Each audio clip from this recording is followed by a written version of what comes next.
Welcome to the Idaho Business Podcast, where we talk with local entrepreneurs, share motivation, network with one another, and pick up a tip or two on how not to burn your business to the ground. I'm your host, Spencer Ward. All right, guys and gals, welcome back to the show. I hope you're having a fantastic week.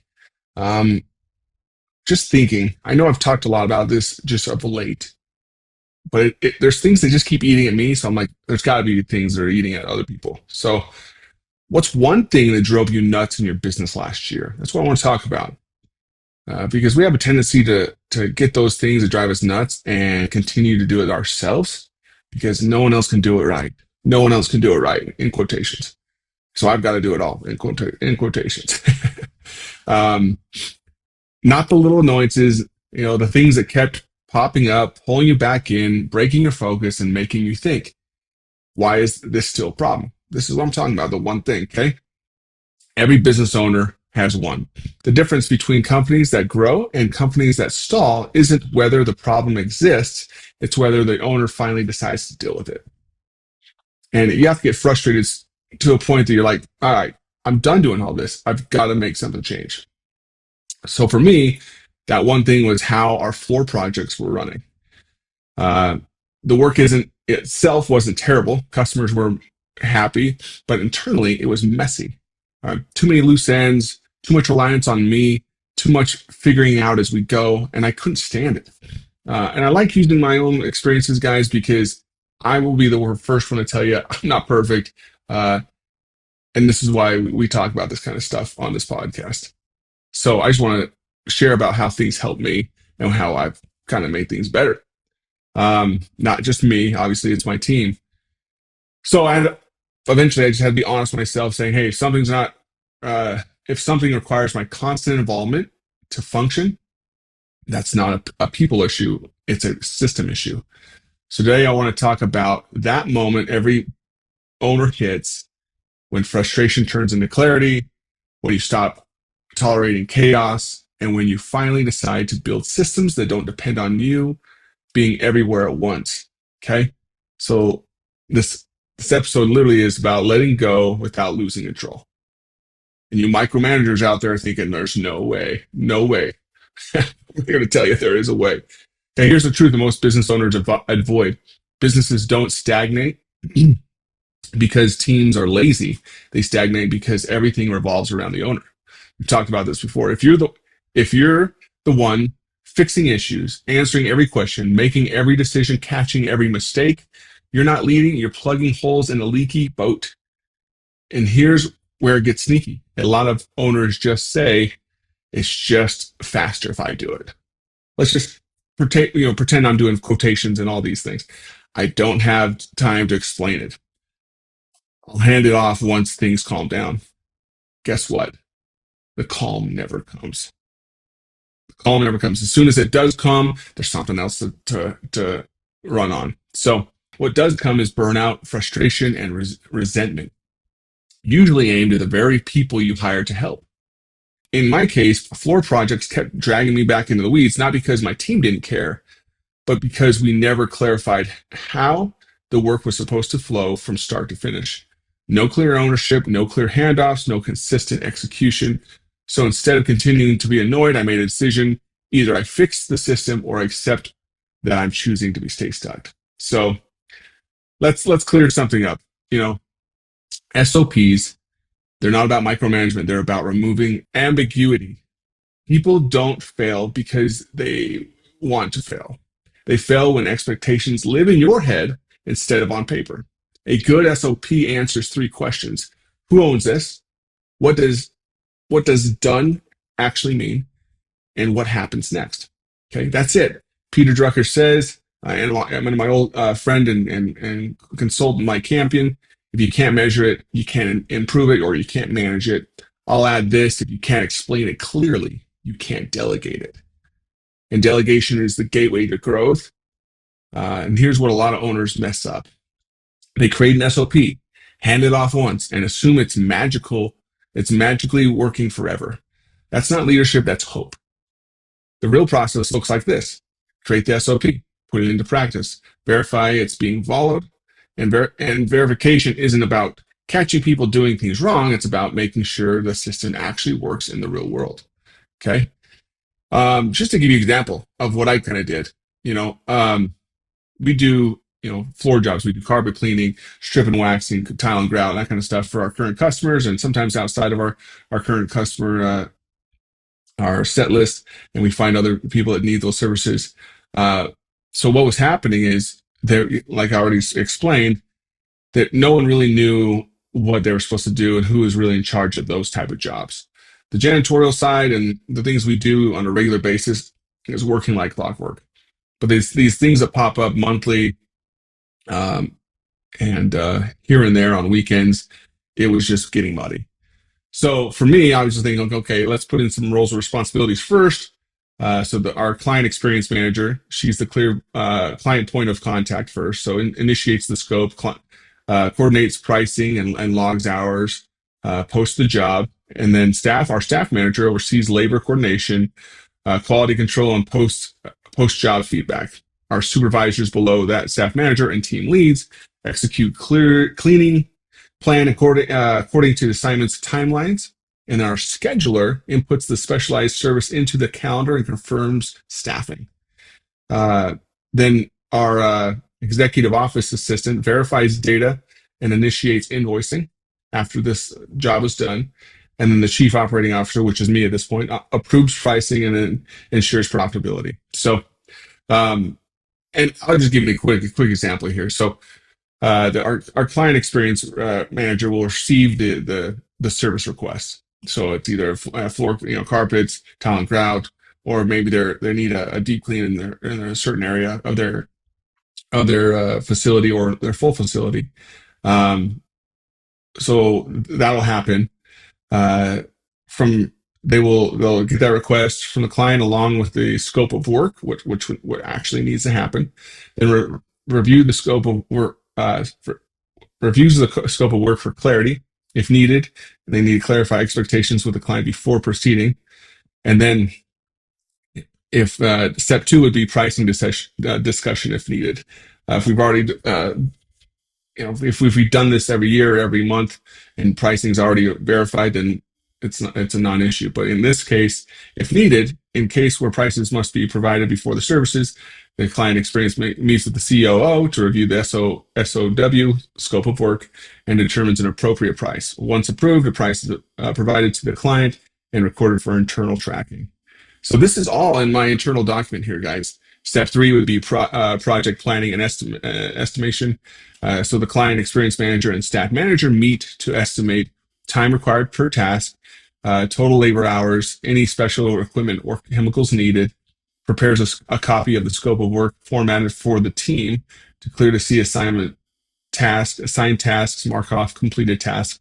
So the scope of work that we receive from our client is going to be different from what our team receives, because we want to really narrow down on like, hey, this is what your responsibility is. This is what needs to happen.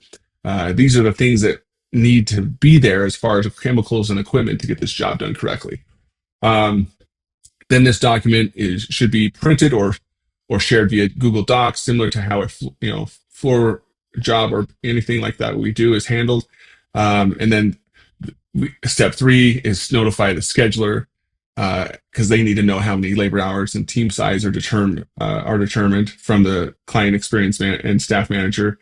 Then they can schedule the job. Step four would be team briefing and execution. So the staff manager briefs the supervisor and team lead on, hey, this is the task specifics, instructions, estimated time allocation, overall project timeline, and client expectations. And then team assignments are finalized and kicked off. Is finally and scheduled. So, and then five, quality and labor oversight. The staff manager checks in after day one, if the project spans multiple days after completion. Focus on labor hour integrity, quality assurance, team cohesiveness and communication. Step six would be post-job review and documentation.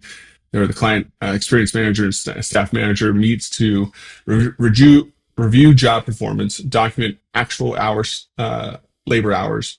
Then the client experience manager enters total labor hours into into another spreadsheet that we share internally, and then the client experience manager notifies the um, executive office assistant once entry is completed, and then it keeps going. The invoicing, preparation, and submission of the invoice. That's by the office assistant. So that's just kind of an example, guys and gals, of how I created a solution for that problem. Uh, you could have fast forward through that because you got bored, but I just wanted you to see, like, hey, I talk about SOPs all the time, but this is actually how we put it into play. Now, did I do all that by myself? Like, did I write it all out? No. I use ChatGPT, any kind of, Claude, or any kind of AI service that you use, even if it's Gemini, go through that and say, hey, this is what I'm looking for. This is the steps I want. And then it just puts it in the format you need. And if it uses the words, too big of words you don't like, just say, hey, make this more casual, make it more of sounding like our culture and a community, and it'll do all that for you. So, okay, I just wanted to understand that. So I know I talk a lot about SOPs, but that was one example of an SOP actually happening, because it talks about what each person needed to do and how to do it. So that helps erase any kind of what do I do? What happens here? What happens when this happens? It's all answered. Okay. So you need to, when it comes to getting an SOP in place, like, I didn't just put this in place and say, hey, this works.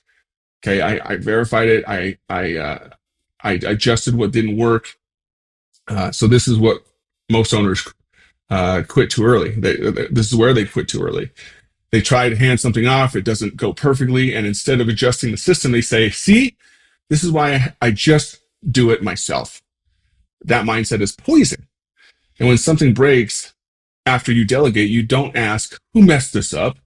You ask, where was this unclear? Okay. Because here's the reality. If the SOP is clear and followed, results improve. If it's unclear, and that's on leadership, not the team, when things do run, and they will, you need to say something. When things do run well, and they will, you need to say something. Meaning, recognition isn't soft; it's strategic. People repeat, and what gets acknowledged. Ownership grows where trust is visible. And when things don't go well, you clarify, you tighten, then you run it again. Jocko Willix says discipline equals freedom. SOPs are discipline, and they buy you freedom from being the bottleneck. So what's the difference between micromanagement and empowerment? It's most micromanagers don't think that they're macromanagers. They think they're just protecting the standard.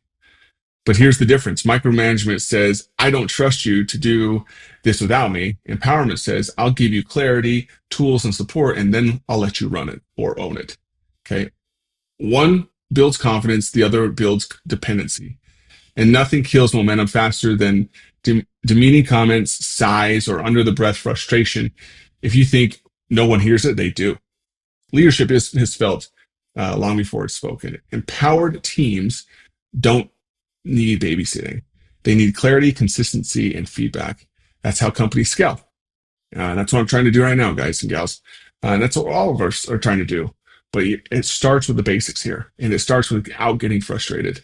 I know sometimes it feels like we're going a mile a minute, and we don't have time to slow down, and we don't have time to really break things down and be clear with what we're telling our team to do. There's been times that I've given them instructions and they've left. I'm like, oh my gosh, those were terrible instructions. I gave them just a broad overview of what needed to happen, and in the past, I've taken that ownership of, like, you know what, guys, that was on me. The reason it didn't turn out the way it should have is on me. I didn't give you full instructions that needed to be followed and executed with. So the one thing challenge. So here's my challenge to you. What's your one thing? Not 10 things, not the entire business, one. And if you already know and you have 3 of those, perfect. Start with the one that causes the most drag. Fixing one system at a time does 2 things. It prevents overwhelm, and it gives Even the classic micromanager a real shot at handing things off successfully. Trying to fix everything at once is how nothing sticks. So progress compounds, but only when it's focused. Okay. You didn't start your business to be stuck in the weeds forever.